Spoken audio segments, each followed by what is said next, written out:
દક્ષિણ ગુજરાતમાં ભીષણ પૂર આવ્યું છે અને આની વચ્ચે પૂરજોશમાં રાહત અને બચાવ કામગીરી પણ ચાલુ છે.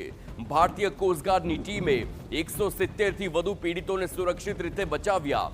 દમણ દાદરનગર હવેલીમાં 11 સ્થળ પર રાહત અને બચાવ કામગીરી કરવામાં આવી. નવસારી, વલસાડ, પારડીના પૂરગ્રસ્ત વિસ્તારોમાંથી અનેકનું સ્થળાંતર કરાયું છે.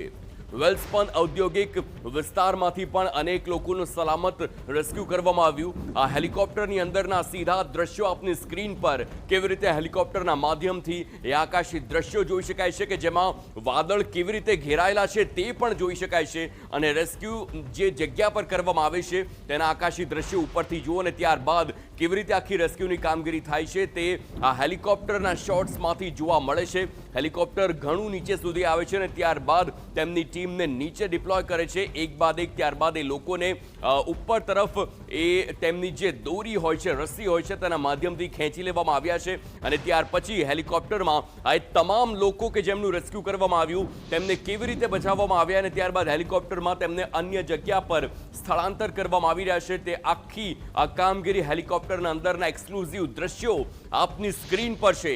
હેલિકોપ્ટરના માધ્યમથી ભારતીય કોસ્ટગાર્ડની ટીમ કેવી રીતે કામગીરી કરે છે તેના એક્સક્લુઝિવ દ્રશ્યો જુઓ. આ દ્રશ્યો કે જે ડ્રોનથી લેવામાં નથી આવ્યા, આ દ્રશ્યો હેલિકોપ્ટરની અંદરથી લેવામાં આવ્યા છે. આ દ્રશ્યો જે પ્રકારના છે તેમાં વાદળ પણ ક્યાં સુધી ઘેરાયેલા છે અને વાદળના કારણે નીચે કેટલું પાણી ભરાયેલું છે આ બધું જ એક સ્પષ્ટ ચિત્રમાં જોવા મળી રહ્યું છે.